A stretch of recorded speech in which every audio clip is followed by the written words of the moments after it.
de vous avoir avec nous dans cette nouvelle édition de Getting Home. Madame, Monsieur, bonjour et bienvenue. La France livrera bientôt des drones au Bénin à travers la société Deller. Il s'agit de 10 drones d'observation de type DT-46 longue portée équipés de systèmes de captation d'images ROIM et de signaux électromagnétiques ROEM destinés à appuyer les forces armées dans la lutte contre le terrorisme. Le programme financé à hauteur de 11,7 millions d'euros par Bruxelles via la Défense Conseil International DCI comprend également l'équipement des avions Cessna par la société Atos. L'arrivée de ces drones constitue, selon les autorités béninoises, un pas de plus vers une autonomie opérationnelle renforcée permettant de détecter et neutraliser les menaces avant qu'elles n'atteignent les zones civiles. Le Bénin est également engagé dans la lutte contre le terrorisme au nord du pays depuis 2021. Le gouvernement béninois estime qu'en conjuguant les efforts avec les partenaires internationaux et en investissant dans des technologies avancées, le pays se dote des outils nécessaires pour faire face à un environnement sécuritaire de plus en plus complexe et imprévisible. Ce 4 juin, 7 soldats de l'armée béninoise ont été tués par des terroristes dans un parc national au nord du pays. Ils ont été surpris dans une embuscade tendue par ces groupes armés terroristes.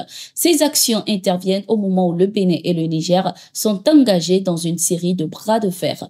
Le gouvernement nigérien accuse le Bénin d'ailleurs d'abriter des bases étrangères qui formeraient des terroristes pour la déstabilisation. Une des raisons de la fermeture des frontières du côté nigérien.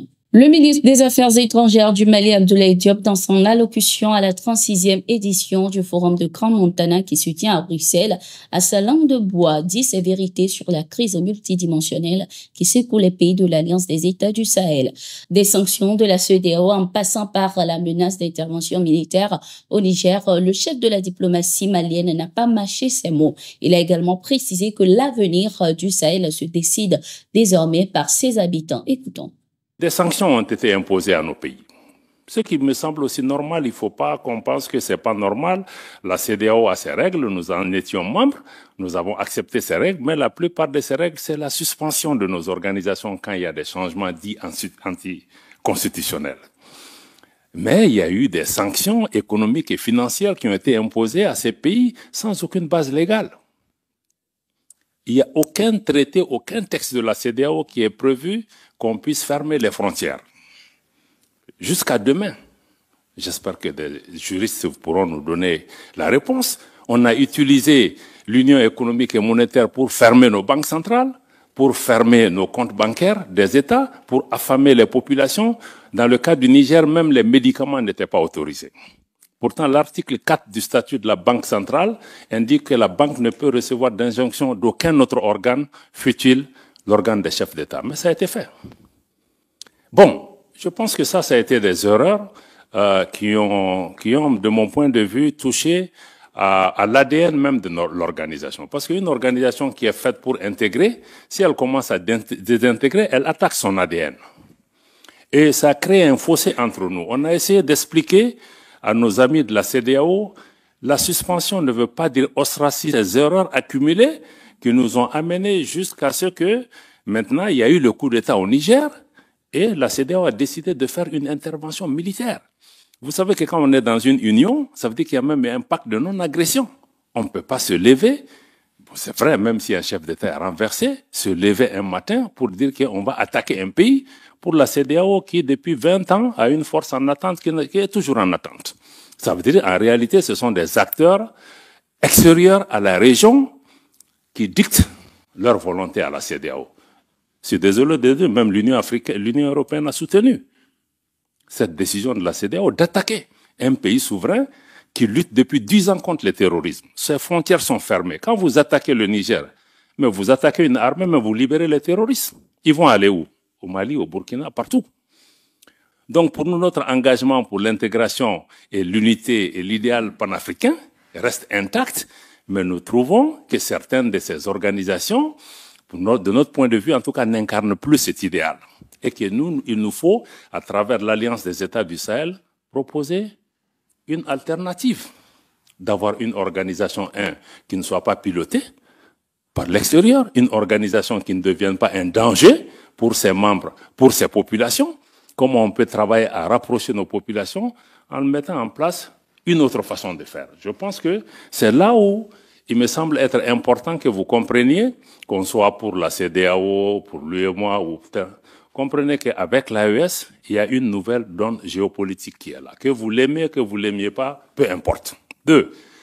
Pour nous, le sort de nos pays ne va pas se décider à Bruxelles, à Paris, à Washington ou à Londres. Ça se décidera à Bamako, à Ouagadougou, à Niamey. La crise entre le Bénin et le Niger connaîtra-t-elle un épilogue? Cette question restera pour l'heure sans réponse du moment où les anciens présidents médiateurs dans cette crise sont de retour au Bénin après quelques jours passés au Niger. Pour l'heure, les résultats de leur séjour au Niger où ils ont rencontré les autorités nigériennes, notamment le général Abdourahmane Tiani, président de transition du Niger, ne sont pas encore visibles. Même si aucune déclaration n'a été faite à la fin de l'audience entre le général Abdourahmane Tiani et les deux ex-présidents béninois, les sources ont indiqué que 2 sujets majeurs ont été abordés, notamment la réouverture de la frontière du côté du Niger et le dossier Pipeline. Concernant le premier sujet, le président de transition nigérien n'est pas fermé à un geste en faveur de l'ouverture des frontières nigériennes pour soulager les populations des 2 pays.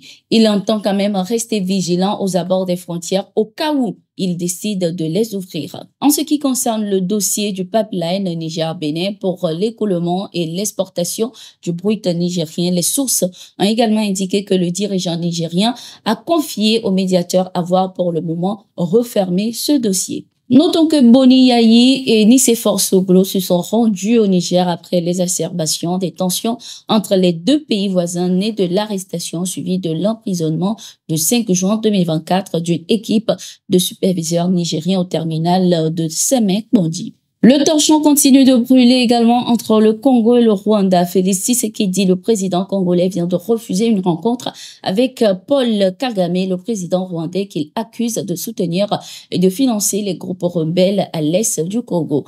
Ce tête-à-tête direct entre les 2 présidents a été évoqué par le président angolais Juan Lorenzo, médiateur dans cette crise. Le président angolais estime que des négociations étaient en cours pour organiser une rencontre directe entre le président rwandais Paul Kagame et son homologue Félix Tshisekedi pour le retour de la paix dans l'est de la République démocratique du Congo.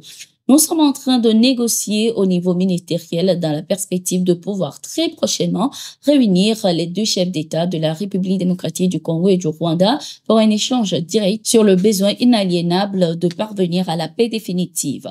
La seule issue est sans aucun doute de tenter de résoudre ce conflit autour d'une table de négociation. C'est ce que nous sommes en train de faire, a-t-il déclaré.